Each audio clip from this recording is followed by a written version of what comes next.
Bismillahirrahmanirrahim.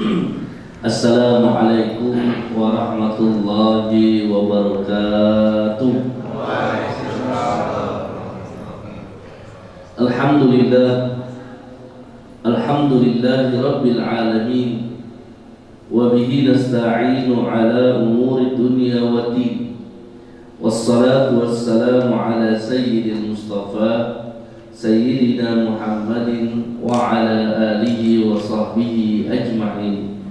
Amma ba'du, subhanaka la ilma lana illa ma 'allamtana innaka antal alimul hakim.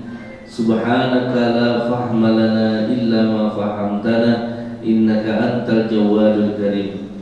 Amma ba'd, yang kami hormati dan kami muliakan Bapak Wakil Ketua Pengadilan Tinggi Provinsi Sulawesi Tenggara, yang kami hormati dan kami muliakan Bapak Ibu para Hakim Tinggi Pengadilan Tinggi Provinsi Sulawesi Tenggara, yang kami hormati dan kami muliakan Bapak Ibu Panitra, yang kami hormati dan kami muliakan Sekretaris, pejabat struktural dan fungsional yang hadir. Bapak Ibu sekalian, semoga kita semua dirahmati oleh Allah, terkhusus ibu-ibu Dharma Ayu Tikari. Semoga dengan belajarnya kita ini senantiasa mendapatkan pahala di sisi Allah Subhanahu wa Ta'ala. Bapak Ibu yang kami muliakan, mari kita sama-sama mengawali perjumpaan ini dengan membaca beberapa ayat suci Al-Quran yang akan kita mulai dengan surah Al-Fatihah, kemudian dilanjutkan dengan surah Al-Kafirun dan seterusnya. Kemudian kita akan mengkaji penafsiran dari Al-Quran surah Al-Baqarah yang lalu, mulai dari ayat 10. A'udzu billahi minasy syaithanir rajim. Bismillahirrahmanirrahim. Alhamdulillahi rabbil alamin. Ar-Rahmanir Rahim. Maliki yaumiddin. Iyyaka na'budu wa iyyaka nasta'in.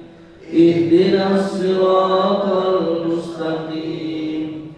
Siratal ladzina an'amta 'alaihim ghairil maghdubi 'alaihim waladdallin. Amin. Bismillahirrahmanirrahim. Qul ya ayyuhal kafirun la a'budu ma ta'budun wa la antum 'abiduna ma a'budu wa la ana 'abidun ma 'abadtum wa la antum 'abiduna ma a'budu lakum dinukum waliyadin. Bismillahirrahmanirrahim. Idza jaa nasrullahi wal fath wa ra'aitan nasa yadkhuluna fi dinillahi afwaja fasabbih bihamdi rabbika wastaghfir innahu kana tawwaba. Bismillahirrahmanirrahim. Tabbat yada abi lahabin wa tab, ma aghna anhu maluhu wa ma kasab, sayasla naran dhata lahab, wa imra'atuhu hammalatal hatab, fi jidha hablum min masad. Bismillahirrahmanirrahim. Qul huwallahu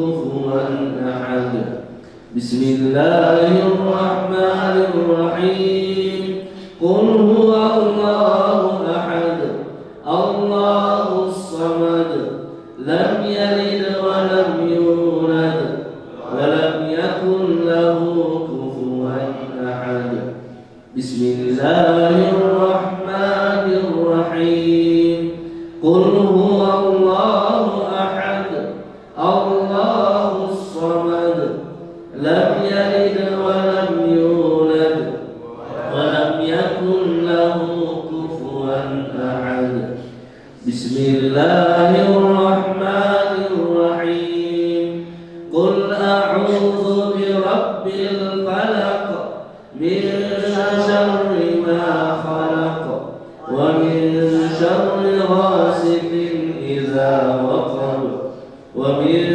شر النفاثات في العقد ومن شر حاسد إذا حسد بسم الله الرحمن الرحيم قل أعوذ برب الناس ملك الناس إله الناس من شر الوسواس الخناس الذي يوسوس في صدور الناس من الجنة والناس بسم الله الرحمن الرحيم الحمد لله رب العالمين الرحمن الرحيم مالك يوم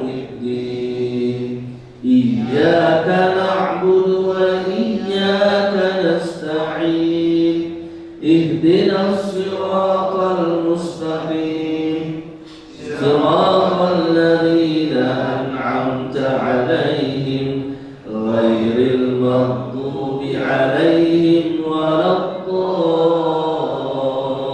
الضالين آمين بسم الله الرحمن الرحيم ألف لام ميم ذلك الكتاب لا ريب فيه هدى للمتقين الذين يؤمنون بالغيب ويقيمون الصلاة ومما رزقناهم ينفقون والذين يؤمنون بما أنزل إليك وما أنزل من قبلك وبالآخرة هم يوقنون أولئك على هدى من ربهم وأولئك هم المفلحون صدق الله العظيم. Mari kita sama-sama berdoa, baca doa Al-Quran. Mudah-mudahan bacaan-bacaan kita diterima baik di sisi Allah Subhanahu wa taala. Amin. Bismillahirrahmanirrahim. Bismillah ma syaa Allah la yasudul khaira illa Allah. Bismillah ma syaa Allah la yasrifu su'a illa Allah. Bismillah ma syaa Allah ma kana min ni'matin fa min Allah. Bismillah ma syaa Allah la hawla wa la quwwata illa billahil aliyyil azim. Alhamdulillahi rabbil alamin. Allahumma salli wa sallim ala sayyidina Muhammadin fil awwalin wa salli wa sallim ala sayyidina Muhammadin fil akhirin wa salli wa sallim ala sayyidina Muhammadin fil mala'il a'la ila yaumiddin. Allahumma arhamna bil Qur'an waj'alhu lana imaman wa nuran wa hudan wa rahmah. Allahumma dhakkirna minhu ma nusina wa 'allimna minhu ma jahilna وارزقنا تلاوته آناء الليل وأطراف النهار واجعله لنا حجة يا رب العالمين. اللهم اصلح لنا ديننا الذي هو عصمة أمرنا وأصلح لنا دنيانا التي فيها معاشنا وأصلح لنا آخرتنا التي فيها معادنا واجعل الحياة زيادة لنا في كل خير واجعل الموت راحة لنا من كل شر اللهم اجعل خير عمرنا آخره وخير عملنا خواتمه وخير أيامنا يوم ألقاك فيه اللهم إنا نسألك عيشة هنية وميتة سوية ومرضا غير مقدر ولا فاضح اللهم لا تدع لنا ذنبا إلا غفرته ولا هما إلا فرجته ولا دينا إلا قضيته ولا حاجة من حوائج الدنيا والآخرة إلا قضيتها يا أرحم الراحمين ربنا آتنا في الدنيا حسنة وفي الآخرة حسنة وقنا عذاب النار وصلى الله على سيدنا محمد النبي الأمي وعلى آله وصحبه وسلم والحمد لله رب العالمين آمين. Bapak-bapak dan ibu-ibu yang dirahmati oleh Allah Subhanahu wa taala, tadi kita sama-sama telah membaca beberapa ayat suci Al-Qur'an di beberapa surah pendek dan kemudian kita lanjutkan kajian di surah Al-Baqarah mentadabburi ayat ke-10 daripada surah Al-Baqarah. Yang lalu kalau tidak salah kita membahas berkenaan tentang orang-orang munafik. Orang-orang munafik. Wa minan nasi may yaqulu amanna billahi wa bil yawmil akhir wa ma hum bimu'minin. Ada di antara mereka orang-orang munafik itu yang mengaku beriman kepada Allah Subhanahu wa taala dan beriman kepada hari akhir, sementara di dalam hatinya tidak beriman. Berbeda antara lisan dengan hatinya. Ketika ada orang yang berbeda antara lisannya dengan hatinya, maka dia bisa saja termasuk orang-orang munafik karena lain yang diucapkan, lain yang dia yakini. Hal ini seperti yang terjadi di zaman Nabi yang lalu kita ceritakan tentang seorang rajanya munafik, Abdullah bin Ubay bin Salul. Dia ingin menipu Allah. Caranya menipu Allah, dia pura-pura salat di belakangnya Rasulullah. Yukhadi'una Allah walladzina amanu. Dia mencoba ingin menipu Allah dan mencoba untuk menipu orang-orang beriman. Sehingga setiap hari dilihat pergi salat, setiap hari bersama dengan Rasulullah. Yukhadi'una Allah walladzina amanu. Dia menipu Allah dan orang-orang yang beriman. Wa ma hum bimu'minin wa ma yakhda'una illa anfusahum. Tidaklah dia menipu itu kecuali dia menipu dirinya sendiri. Wa ma yash'urun, dan dia tidak merasakan. Kenapa dia tidak sadar bahwa ketika dia melakukan penipuan itu sesungguhnya dia sedang menipu dirinya? Karena Allah Subhanahu wa taala mengetahui penipuan yang dia lakukan. Mengapa dia ingin melakukan ini, Pak? Rupanya karena ada satu, fi qulubihim marad. Karena di dalam hatinya itu ada marad. Kalau kita buka belah dada kita di samping kiri ini hati, tapi hati yang kita punya ini namanya kabid. Kabid dalam bahasa Arab. Terus hati yang disebut dengan qalbun itu yang mana? Kalau qalbun dalam bahasa Arab itu jantung, jantung. Makanya kalau jantungnya orang rusak, rusak seluruhnya. Itu jantung, qalbun. Ulama kemudian berbeda pendapat yang dimaksud dengan qalbun, karena fi qulubihim ini, qulub itu jamak dari kata qalbun.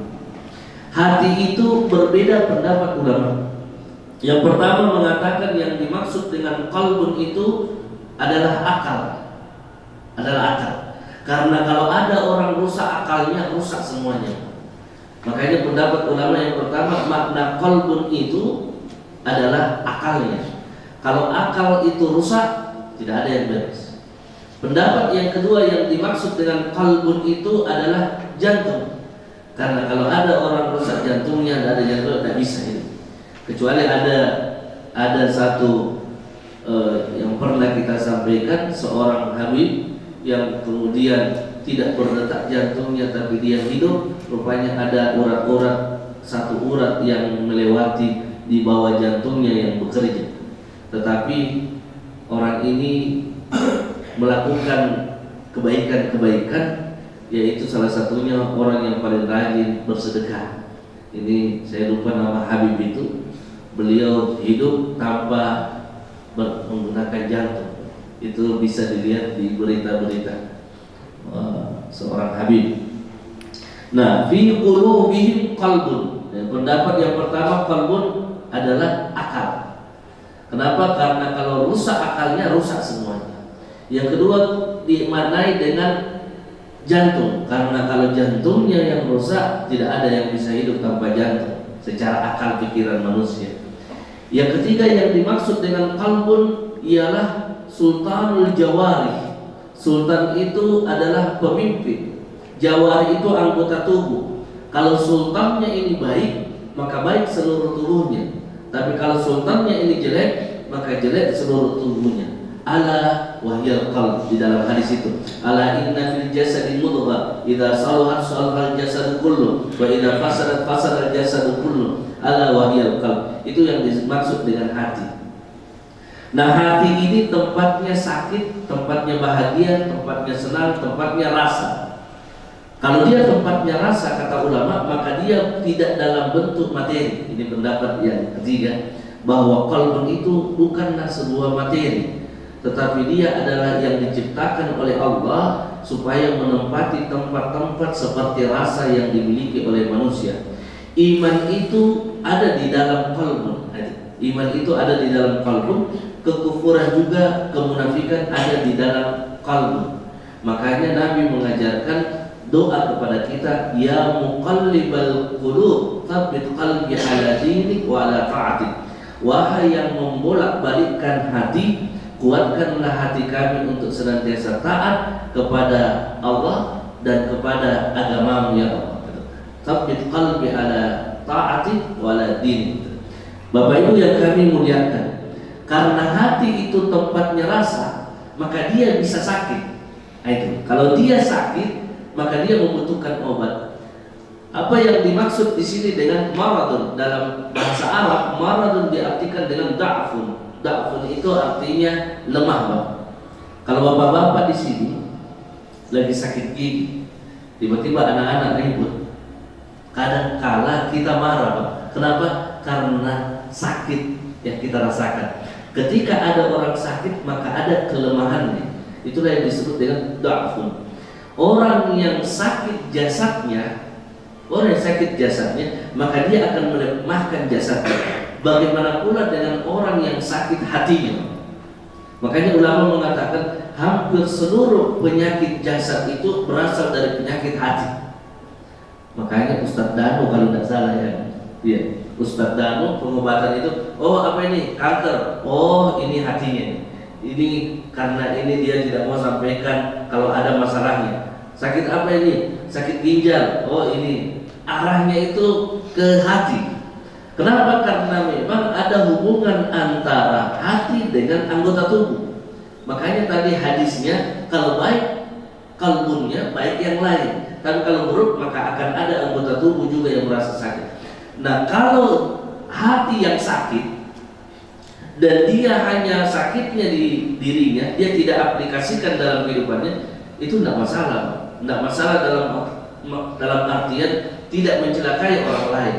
Tapi yang bahaya ketika hatinya sakit diimplementasikan dalam kehidupan sehari-hari dengan menjegallah, menginilah dan lain sebagainya.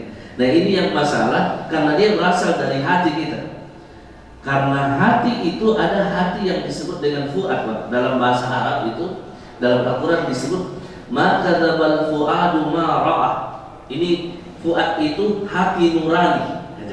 Jadi ada hati, ada lagi hati nurani, hati yang paling dalam. Hati yang paling dalam itulah yang tidak pernah berbohong ketika melihat segala sesuatu. Makanya di dalam Al-Quran dikatakan maka dzabal fuadu ma ra'ah. Apa yang dilihat oleh hati dia tidak akan berbohong. Contoh, Kita ingin melakukan kemaksiatan dan tidak pernah melakukan kemaksiatan itu.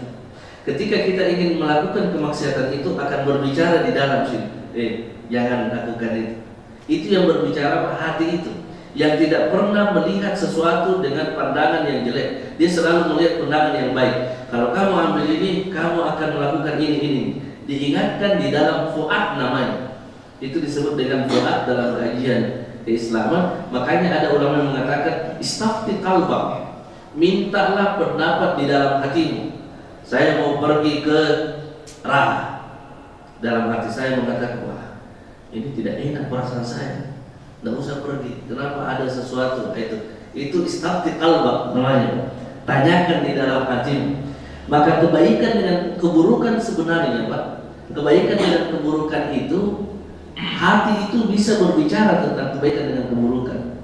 Kalau akal, dia bisa benar, bisa salah. Kalau akal bisa benar, bisa salah. Tapi kalau hati yang dimaksud dengan fuad itu tidak akan pernah salah. Makanya kebaikan itu disebutkan dalam hadis al-birru husnul khuluq. Kebaikan itu adalah akhlak yang baik. Seperti pagi pulang dari umrah, alhamdulillah beliau syukuran memberikan hari ini beliau yang sebagai tuan rumah. Beliau sebagai tuan rumah itu kalau di zaman Nabi begitu, Pak. Zaman Nabi itu nanti pulang haji baru syukuran, baru buat acara-acara syukur. Itu zaman Nabi seperti itu.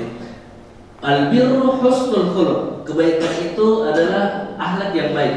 Wal ithmu, dan kejahatan itu, dosa itu, mahaka fi nafsika, apa yang meragu-ragukan di dalam hatimu, wa karihta ayyat taliya alaihin nas, dan kamu tidak senang orang lain mengetahuinya. Jadi kalau kita mau mendeteksi keburukan itu, mendeteksi kejelekan, apa yang kita ragu untuk melakukannya, dan kita tidak senang orang lain mengetahui kegiatan itu. Zina, Pak, tidak ada orang yang tahu, pasti orang sembunyi-sembunyi. Asar itu mencuri, tidak ada orang mau tahu, pasti dia mau sembunyi-sembunyi. Sebuah kejahatan, tidak ada orang tahu, dia mau orang lain tahu. Kenapa? Karena memang hadisnya begitu. Hadisnya kalau ada orang tidak senang diketahui itu adalah sesuatu yang dosa. Tapi berbeda halnya dengan ketika kita bersedekah dengan sembunyi-sembunyi. Ini lain kasusnya, Pak. Kalau bersedekah dengan sembunyi-sembunyi, dan itu yang dianjurkan. Bapak Ibu yang dimuliakan oleh Allah Subhanahu wa taala. Orang munafik melakukan segala cara untuk menghalangi Islam. Seperti yang dilakukan oleh Abdullah bin Ubay bin Salul. 1000 kaum muslimin sudah siap berperang, perang Uhud, tetapi datang Abdullah bin Ubay, dia bisi-bisikan ke pasukan kaum muslimin, lawan kita ini 10 kali lipat, 10.000, kita cuma 1.000, mau mati konyol di sana. Akhirnya apa yang terjadi, Pak? Dalam sejarah diceritakan 300 kaum muslimin berkumpul bersama dengan orang munafik, mundur, tidak melakukan peperangan perang Uhud. Jadi yang ikut perang Uhud cuma 700 orang saja, karena 300 mundur disebabkan karena Abdullah bin Ubay bin Salul. Pendapat Abdullah bin Ubay bin Salul, kita minta tolong kepada Yahudi dan Nasrani. Itulah turun ayat, Pak, yang kemudian menjadi kasusnya Ahok itu, Al-Maidah. Al-Maidah turun itu disebabkan karena kasus perang Uhud. Kenapa? Karena kaum muslimin ketika itu, orang-orang Yahudi dan Nasrani ingin membantu kaum muslimin dalam perang Uhud. Tapi dia ingin membantunya di kota Madinah saja, di dalam Madinah, tidak mau keluar ke Uhud. Maka turun ayat itu, janganlah meminta tolong kepada orang Yahudi dan Nasrani. Itulah yang kasus Al-Maidah itu, yang kasusnya sebenarnya meminta tolong bantuan daripada orang Yahudi dan Nasrani pada perang Uhud itu. Bapak Ibu yang kami muliakan, maka karena hati ini menjadi sultan, raja, ulama tasawuf membagi 3. Kalau tidak salah ada yang tanyakan yang lalu itu, ada yang disebut dengan at-tahalli, ada yang disebut dengan at-tahalli, dan ada yang disebut dengan at-tajalli. Apa itu at-takhalli? Takhalli itu berusaha untuk mengeluarkan semua sifat-sifat mazmumah yang ada di dalam diri kita. Penyakit-penyakit hati, yaitu khususnya penyakit SMS, itu yang dikeluarkan. Apa itu? Senang melihat orang susah, susah melihat orang senang. Sebaiknya diganti, Pak. Senang melihat orang senang, susah melihat orang susah. Seharusnya seperti itu. Untuk mengganti SMS tadi, ganti makna yang lain. Kalau kita senang melihat orang senang, itu berarti kita bersaudara. Susah melihat orang susah, kita bersaudara. Ya. Penyakit itu disebut dengan at-takhalli ketika dikeluarkan. Cara dikeluarkan ya banyak yang ditempuh oleh ulama tasawuf, mulai dari bertobat, mulai dari membaca istighfar dan seterusnya. Ada atau tingkatan-tingkatannya. Kemudian ada yang disebut dengan at-tahalli. Tahalli itu setelah dia meminta ampun, bertobat dan lain sebagainya, dia memasukkan kebaikan-kebaikan di dalam dirinya. Minimal kebaikan itu ialah husnuzan kepada Allah Subhanahu wa taala. Ini yang paling penting, husnuzan. Kalau kita berhusnuzan kepada Allah, tidak mungkin kita marah-marah ketika ada sesuatu yang kita inginkan tidak kita dapatkan. Biasanya kita menginginkan sesuatu tidak kita dapatkan, kita marah-marah. Tapi kalau kita husnuzan kepada Allah, kita yang meyakini bahwa segala ketentuan Allah itu adalah yang baik. Tidak mungkin Allah menzalimi hambanya, tidak mungkin. Tapi kalau kita merasa ini sudah ketetapan Allah, ini yang baik, ya terima. Karena kata Nabi SAW, orang yang paling kaya itu ialah warda bima qasamallahu lak takun agnan nas. Ridholah terhadap apa yang Allah tetapkan pada dirimu, maka engkau akan menjadi orang yang paling kaya di muka bumi ini. Ridho itu bersyukur dengan apa yang dia miliki hari ini, tanpa mencari dengan cara-cara yang haram. Kemudian yang ketiga ada yang disebut dengan at-tajalli. Ketika orang itu sudah melakukan kebaikan-kebaikan sampai pada tingkat yang disebut dengan muhsinin, karena kan ada muslim, ada mukmin. Kalau sudah sampai ke tingkat muhsinin, muhsinin itu segala sesuatu yang dia lakukan itu selalu bernilai kebaikan dan berulang-ulang. Kalau cuma satu kali dia bersedekah belum disebut dengan muhsinin. Tapi kalau dia memang dikenal dengan ahli sedekah, ahli sabar, ahli ini, maka itu yang disebut dengan muhsin. Muhsin itu tingkatan tinggi, Pak. Muhsinin itu segala kehidupannya selalu mengantarkan kepada kebaikan bagi orang lain. Dan ini sebenarnya yang kemudian dituntut di dalam agama kita, khairun nas anfa'uhum linnas itu. Makanya bunyi hadisnya Nabi itu, sebaik-baik manusia yang memberikan manfaat kepada manusia yang lainnya. Terakhir, fazadahumullahu marra. Ketika Allah berikan seperti itu, sakit hati itu sudah diberikan dai Rasul datang ke tempat itu untuk mendakwakan, tidak mau juga dia mendengarnya. Fazadahumullahu marra. Allah membiarkan rasa sakit yang ada di dalam hatinya itu. Sakit itu karena keingkarannya. Di sini disebutkan sakit itu disebabkan karena walahum adzabun alimun bima kanu yakdzibun. Dengan apa yang dia dustakan, dia mendustakan Rasulullah, mendustakan Allah, mendustakan apa yang menjadi nikmat yang Allah berikan kepadanya. Makanya Allah marah sekali ketika kita diberikan satu nikmat dan kita tidak mensyukuri nikmat itu. Dalilnya kan sering kita baca, la in syakartum la azidannakum wa la in kafartum inna adabi la syadid. Sesungguhnya azabku sangat pedih bagi orang yang tidak mensyukuri apa yang telah diberikan oleh Allah Subhanahu wa taala. Dan kita semua walaupun mohon maaf kalau kita menikah dapat istri alhamdulillah 1 tahun, 2 tahun, masuk 5 tahun sudah kelihatan semua jeleknya. Syukuri itu. Kenapa? Bagaimana tidak kita syukur? Kita sudah hidup bersama dengannya dan setiap kekurangan sudah kita tahu.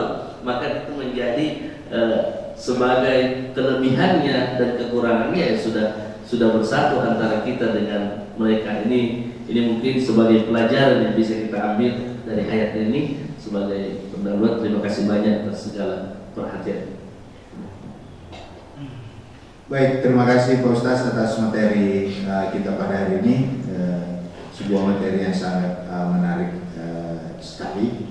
Dan seperti biasanya sebelum kita mengakhiri pertemuan kita ini, kita buka sesi dan jawab. Ada waktu kita kurang lebih 10 menit untuk berdiskusi. Kita beri kesempatan pertama dulu kepada kelompok ibu-ibu, karena lebih baik kalau setiap kesempatan kita utamakan ibu kita dulu. Silakan Bu, silakan. Pertanyaan saya begini Pak Ustaz, tadi saya dengar kalimat bahwa orang yang sudah rusak otaknya berarti rusak semua organ tubuhnya. Nah, bagaimana dengan orang gila?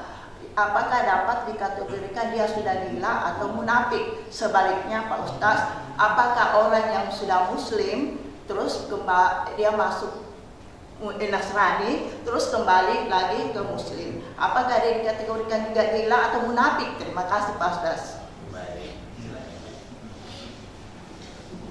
Iya, terima kasih banyak Bu. Jadi tadi saya mengawalinya dengan beberapa pengertian. Yang dimaksud dengan qalbun, tadi saya jelaskan, yang dimaksud dengan qalbun, hati itu, pendapat yang pertama ialah akalnya. Karena kalau akalnya rusak, maka kita lihat bagaimana orang yang akalnya rusak. Ini pendapat pertama. Pendapat yang kedua, yang dimaksud dengan qalbun itu adalah jantung. Jantung. Pendapat yang ketiga, yang dimaksud dengan qalbun itu tempatnya semua rasa yang tidak bisa kita lihat. Orang munafik kira-kira berada di mana? Maka orang munafik berada kepada yang rasa itu, yang tidak senang melihat kaum muslimin. Apakah bisa kita katakan bahwa orang munafik itu orang gila? Kalau dari pengertian yang pertama, ta'rif yang pertama, ya dia orang gila dari ta'rif yang pertama. Tapi yang kita bicarakan ini sebenarnya dia berada pada ta'rif yang ketiga tadi, yaitu orang yang rusak hatinya, sakit hatinya karena penyakit-penyakit yang ada di dalam rasa itu. Rasa tidak senang melihat kaum muslimin, tidak senang melihat Nabi Muhammad SAW. Jadi kalau ditanya apakah orang gila itu orang munafik, dia tidak masuk di dalam kajian kita tadi. Kajian kita tadi itu munafik yang dimaksud di dalam ayat ini ialah orang yang ketiga tadi. Yang ketiga, yang tidak senang dengan kaum muslimin, tidak senang dengan kaum muslimin. Makanya dia kalau sakit hatinya, disitulah ciri orang munafik itu. Fi qulubihim maradun, karena dari sakit hatinya dia aplikasikan dalam kehidupan sehari-hari. Apa itu? Ya memusuhi kaum muslimin, memusuhi orang yang beriman. Tidak senang kalau diajak pergi pengajian, tidak senang dia. Untuk apa pergi pengajian itu? Itu kan bicara syariat saja. Coba bicara sama saya makrifat misalnya. Kan ada orang yang seperti itu. Ada orang ketika kita ajak untuk pengajian, itu syariat saja. Coba sama saya yang tahu isinya, itu kulit-kulitnya. Itu dianggap bahwa yang kita bicarakan ini adalah syariat. Nah, itu. Jadi kalau yang ditanyakan ibu tadi, apakah orang munafik, orang gila itu orang munafik? Belum tentu, Bu. Belum tentu di dalam kajian ini. Tapi kalau yang kita bicarakan bahwa qalbun dalam arti bahasa, qalbun itu adalah akal, rusak akalnya, ya bisa jadi dia masuk kategori munafik, orang yang rusak akalnya, karena dia sudah tidak bisa berpikir jernih lagi. Kalau orang yang berpikir jernih kan tidak mungkin mencelakakan orang lain misalnya. Orang gila, dia celakakan orang lain apa? Tidak ada di pikirannya. Sudah tidak ada lagi yang bisa mempertimbangkan apa yang dia lakukan. Itu. Kemudian apa tadi? Yang murtad kemudian kembali. Bagaimana dengan orang yang musyrik tadi kata ibu ya? Dia keluar dari Islam, kemudian masuk lagi, kemudian keluar lagi. Nah, ini kategori mempermainkan agama. Bisakah dia dikatakan orang munafik? Sebenarnya tidak bisa dikatakan orang munafik, karena ketika dia beriman, dia betul-betul beriman.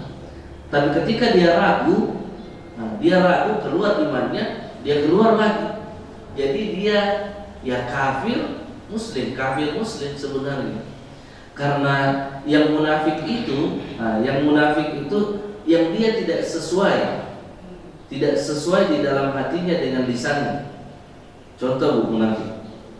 Contohnya, saya mau menikah dengan perempuan muslimah, Nah, tidak bisa kita nikah kalau tidak masuk Islam dulu. Akhirnya saya masuk Islam saja dulu. Tapi masuk Islamnya pura-pura karena dia mau menikahi perempuan tadi. Setelah dia menikah, selesai secara Islam, keluar lagi. Ini disebut dengan munafik karena tidak sesuai dengan lisannya dengan hatinya. Lisannya dengan hatinya. Kalau model yang seperti ini jelas orang munafik, dan dia bukan orang yang betul-betul ingin masuk Islam. Karena ingin masuk Islamnya karena perempuan ini saja, bukan keyakinan dari dalam. Nah, orang munafik itu seperti itu, tidak sesuai dengan hatinya dengan yang diucapkan gitu. Nah, itu. Jadi berbeda tadi, kalau tadi Ibu katakan bagaimana kalau dia masuk Islam. Ketika dia masuk Islam dan betul-betul dia meyakini Islam, tapi karena lewat beberapa bulan ada lagi bisikan lagi, akhirnya dia murtad, dia muslim lagi, murtad lagi, itu ada disebutkan di dalam ayat yang seperti ini. Dia mempermainkan agama, dan yang seperti ini bisa diperangi.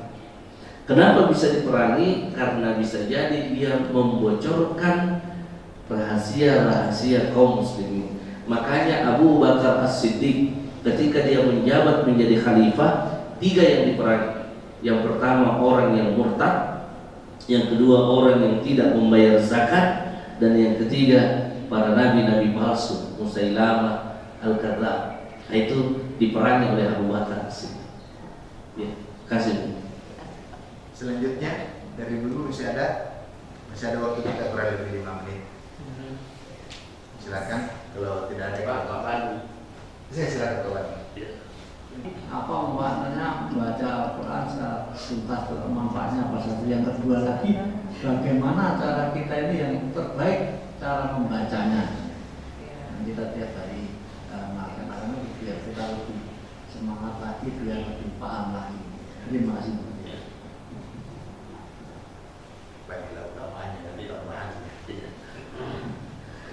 Yang pertama, Bapak Ibu yang kami muliakan, membaca Al-Quran bukan seperti membaca koran. Ini yang harus kita tanamkan dalam hati, bahwa yang kita baca ini pernah diucapkan oleh Rasulullah SAW. Yang kita baca ini adalah firman. Yang kita baca ini yang pernah disampaikan oleh Allah Subhanahu wa Ta'ala kepada Nabi-Nya. Yang kita baca ini yang diantarkan oleh malaikat Jibril kepada Rasulullah SAW. Bukan hanya sekedar lembaran-lembaran. Karena kalau kita meyakini bahwa ketika kita membaca Al-Quran ini adalah firman Allah, dan kita sama dengan bercakap-cakap dengan Allah. Kalau kita baca sambil kita baca terjemahannya, sambil kita pahami, ini menjadikan kita semakin paham. Oh, Allah itu seperti ini. Kenapa orang yang masuk Islam itu kuat agamanya? Karena ketika dia membaca Al-Quran, dia membaca terjemahannya. Itu. Seringkali kita membaca Al-Quran, ya memang ada rasa, tapi rasa itu beda ketika kita memahami maknanya. Itu. Maka yang pertama yang harus ditanamkan bahwa ini adalah kalamullah dalam bentuk mushaf. Ini adalah firman Allah yang diturunkan kepada Rasulullah sekarang dalam bentuk mushaf yang kita baca. Ini yang pertama. Jadi kita yakini bahwa ini kalamullah. Kalau ini firman Tuhan, firman Allah yang diturunkan kepada Rasul sejak dulu, maka kita menghargai Al-Quran sebagai kalam, sebagai firman Tuhan, firman Allah Subhanahu wa Ta'ala. Yang kedua, karena dia firman Tuhan, dia firman Allah, maka orang yang membacanya dan orang yang mendengarkan pasti mendapatkan pahala. Makanya wa idza quri'al Qur'an fastami'u lahu wa ansitu. Makanya di dalam Al-Qur'an itu jika dibacakan ayat suci Al-Qur'an fastami'u lahu, maka dengarkan bacaan itu, wa ansitu, dan diamlah untuk disuruh kita mendengarkan. Kenapa? Orang yang mendengarkan dan yang membaca itu sama-sama mendapatkan pahala. Itu yang kedua. Jadi betapa tingginya berbedanya dan betapa tingginya kedudukan Al-Quran sampai tidak boleh kita untuk ribut ketika dibacakan Al-Quran. Kalau begitu Ustaz, bagaimana kalau saya naik kendaraan kemudian terdengar di masjid semuanya baca Al-Quran? Apakah saya duduk berhenti di bawah mobil kemudian saya dengarkan, atau saya lanjutkan bawa mobil? Jawabannya ya, dilanjutkan saja bawa mobil sambil apa yang kita dengar ya kita dengar. Kenapa? Karena Al-Quran itu akan memberikan pengaruh pada sisi positif kepada manusia. Coba saja bapak-bapak buka di YouTube, ada survei yang dilakukan oleh kaum muslimin memperdengarkan bacaan Al-Quran kepada orang-orang Eropa, orang-orang Barat, yang mereka meneteskan air mata tanpa dia ketahui, kok kenapa saya seperti ini. Rupanya ada nilai positif yang didengarkan, berbeda ketika dibacakan dia koran atau dibacakan dia kitab-kitab yang lain dengan dibacakan ayat suci Al-Quran. Pasti dia bertanya, bagaimana yang kamu rasakan ketika mendengarkan Al-Quran? Apa jawabannya, Pak? Saya merasa tenang. Itu. Coba kita lihat, ini sudah terbukti di YouTube bisa kita lihat sendiri. Yang keempat, keutamaan Al-Quran yang paling luar biasa ialah, ini yang paling penting, Al-Quranu syafi'un li ashabi.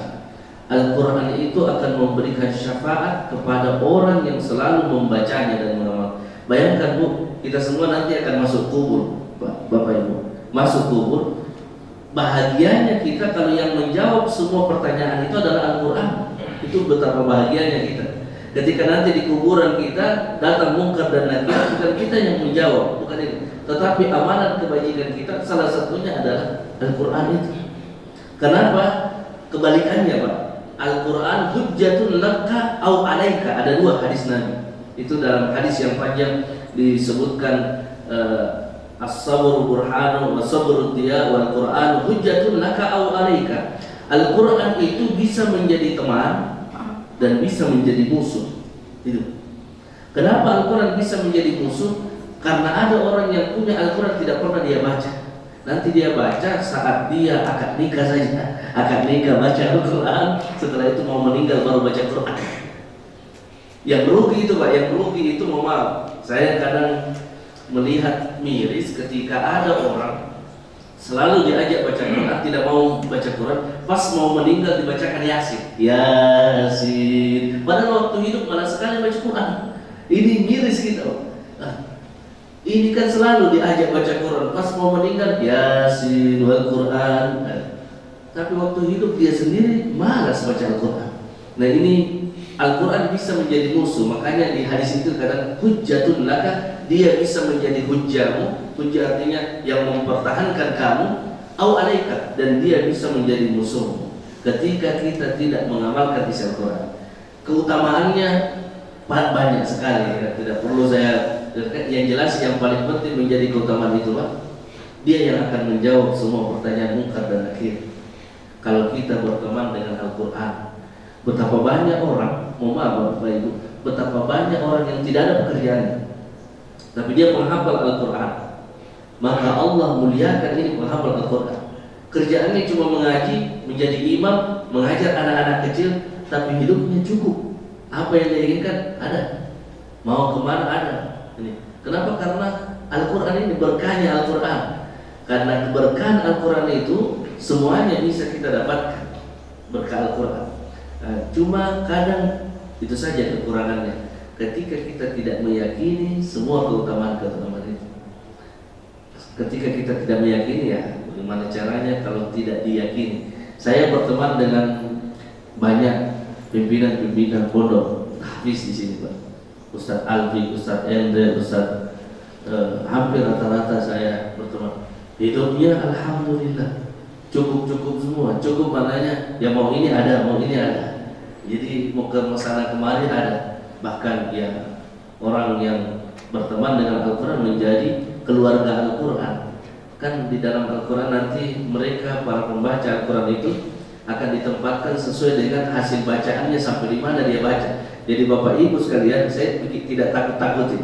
Tapi bacaan Bapak Ibu yang setiap hari ini, nanti bacaan keberapa terakhir ada yang meninggal, itu kedudukannya sesuai dengan apa yang dia baca itu.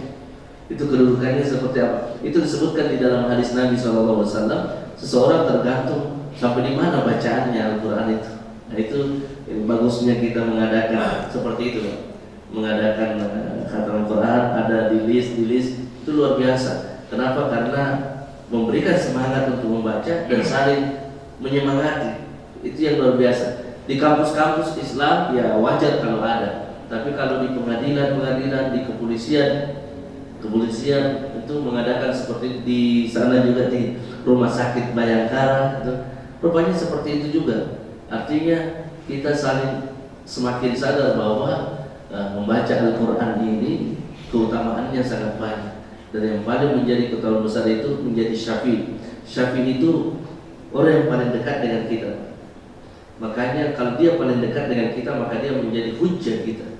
Dia yang menjadi pengawal kita. Karena di dalam Al-Quran semuanya ada. Makanya ada Pak Kiai, kalau mau keluar rumah bacalah ayat kursi. Kenapa? Orang yang membaca ayat kursi, ada satu malaikat yang datang memang khusus untuk mengawal orang itu. Ini mungkin yang paling bagus karena bapak-bapak hakim-hakim biasanya ya jangan sampai ada yang suuzon, ada yang terserah. Itu yang paling bagus anunya pengawalnya, Pak. Pengawalnya itu baca ayatul kursi. Ini diajarkan oleh Kiai Haji Muhammad Haritha almarhum pimpinan Pondok Pesantren Nahda, Ustadz Maulana di situ dulu pondok. Ini mungkin. Pak Ustaz, sedikit Pak Ustaz, apakah kita membaca Al-Quran dengan secara bata-bata atau tidak lancar dapat juga mendapat pahala? Terima kasih Pak Ustaz. Apakah membaca Al-Quran dengan terbata-bata mendapat pahala? Mendapat pahala. Berapa pahalanya? 2. Disebutkan di dalam hadis Nabi SAW, Al-mahiru bil Qur'ani ma'as safaratil kirami barara. Orang yang mahir membaca Al-Quran, maka dia akan dibangkitkan bersama dengan kiramim barara. Kiram, malaikat yang mencatat kebaikan-kebaikan itu. Dia akan bangkit bersama. Walladzi yaqra'ul Qur'an wa yatatattab fihi lahu syah. Orang yang membaca Al-Quran yang terbata-bata, yang kalau dia baca tadi idza jaa nasrullahi, kalau cepatkan idza jaa nasrullahi, kalau dia idza jaa itu berapa kali dia ulang huruf itu, Bu? Itu berapa pahalanya? 1 huruf 10. Kalau idza 2 huruf, 1 kali dia baca idza sudah 20 pahala. Dia ulang lagi idza 40 pahala. Dia ulang lagi idza 3 kali sudah 60 pahala. Itu kalau terbata-bata, berarti banyak pahalanya, tetap banyak pahalanya. Walladzi yaqra'ul Qur'an wa yatatattab. Orang yang baca Quran tapi terbata-bata, lahu syak, dia ada kesusahan membacanya karena mungkin di lidahnya atau dia tidak terlalu paham. Falahu ajran, maka dia mendapatkan 2 pahala. Pahala berusaha membaca Al-Quran, itu berusaha, dan pahala niatnya senantiasa ingin belajar membaca Al-Quran. Jadi dia membaca, belajar, selalu ingin baca Quran walaupun dia terbata-bata. Walaupun terbata-bata tetap dapat pahala. Tapi Ustaz, kalau kesalahan kan ya kita mintakan ampun kepada Allah. Jangan misalnya Ustaz, saya kan tidak bagus tajwid. Idza ja saya baca isaja. Isaja ada sebagaimana Ustaz. Ya kalau bisa diperbaiki, belajar. Yang dibutuhkan belajar. Kalau tidak bisa ya baca begitu saja. Kalau memang tidak bisa lisannya untuk mengucapkan itu. Nah itu. Jadi tapi kalau bisa berusaha idza jaa itu lebih bagus lagi. Seperti itu ya. Jadi pada penegasan tadi dikatakan untuk bahwa munafik itu apa yang diucapkan dan artinya berbeda. Bagaimana dengan orang yang berbohong itu apakah ketika mereka sebagai orang munafik? Yang kedua, baca Quran. Apakah nilai pahala yang ada di sini kan ada juga, kemudian yang dalam berbeda. Apakah sama? Terima kasih. Apakah orang yang berbohong itu kategori orang munafik? Ciri-ciri orang munafik kan disebutkan dalam hadis. Ayatul munafiqina thalatha, yang lalu saya bahas. Ciri orang munafik itu ada 3. Idza haddada kadzaba, kalau dia berbicara pasti bohong. Wa idza wa'ada akhlafa, kalau dia berjanji dia mengingkari janji. Wa idza tumina khana, kalau dia dipercaya dia mengkhianati kepercayaan itu. Ini 3 Pak. Jadi ini nanti banyak orang munafik kalau dia caleg-caleg itu, janji ini, tapi tidak dilaksanakan, munafik Pak. Ini karena mungkin munafik 3 tadi, ayatul munafikin adalah 3 ayat munafik. Saya mau begini, tapi tidak ada munafik. Persoalannya, apakah dibunuh orang munafik?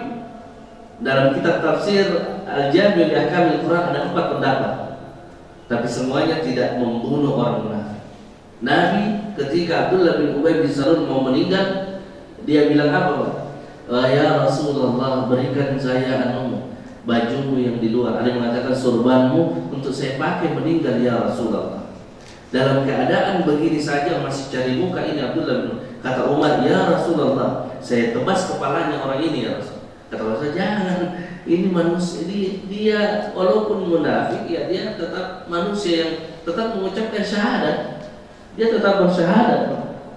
Tapi karena berbeda di sini, akhirnya Nabi memberikan pakaiannya untuk dipakai Abdullah meninggal. Abdullah bin Ubay bin Salul. Jadi kalau ditanya apakah orang berbohong, termasuk salah satu ciri-ciri orang yang berbohong itu ya alamat munafik. Kemudian yang kedua ada ini apa? Bagaimana dengan ini? Apakah ini kita melihat di sini sama dengan melihat di sini? Sama saja Pak, karena suaranya. Tapi ini aplikasi. Ini ada lembaran tulisan. Jadi ini tidak boleh masuk di toilet. Adapun ini boleh masuk toilet, boleh. Ini HP, bukan mushaf Al-Quran. Ini HP bukan mushaf Al-Quran, tapi ini mushaf Al-Quran. Tidak dianjurkan untuk masuk di toilet. Nah, jadi kalau membacanya sama kan baca di sini dengan sama. Karena yang dibutuhkan itu adalah kalamnya. Kita melihat yang dibutuhkan itu kalamullah yang keluar ini. Makanya kalau membaca Al-Quran bukan diam-diam saja. Mengaji atau tidak? Dalam hati Ustaz mengajinya, bukan. Mengaji itu dilisankan, disuarakan. Alhamdulillah. Minimal kita dengar sendiri. Itu yang disebut dengan qiraah. Qiraah itu bukan qiraah di dalam hati. Karena ada juga orang dalam hati, cepat sekali dalam hati mengaji. Bukan, tapi dibaca. Itu yang disebut dengan kalam. Iya, itu. Ya.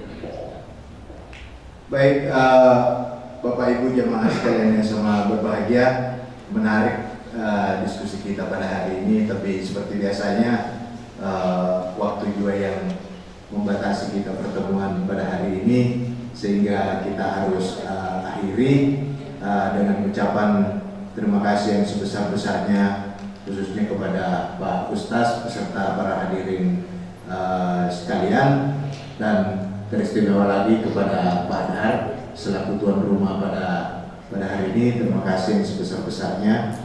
Semoga segala fadilah sedekah Bapak diterima di sisi Allah. Kemudian yang terakhir, mohon maaf atas segala kekurangan dan kelemahan pada acara kita hari ini, dan insya Allah kita sama-sama bermohon kembali kesediaan Pak Ustaz untuk mengisi materi kita insya Allah 2 Rabu ke depan. Demikian kita akhiri, wabillahi taufiq wal hidayah. Wassalamualaikum warahmatullahi wabarakatuh.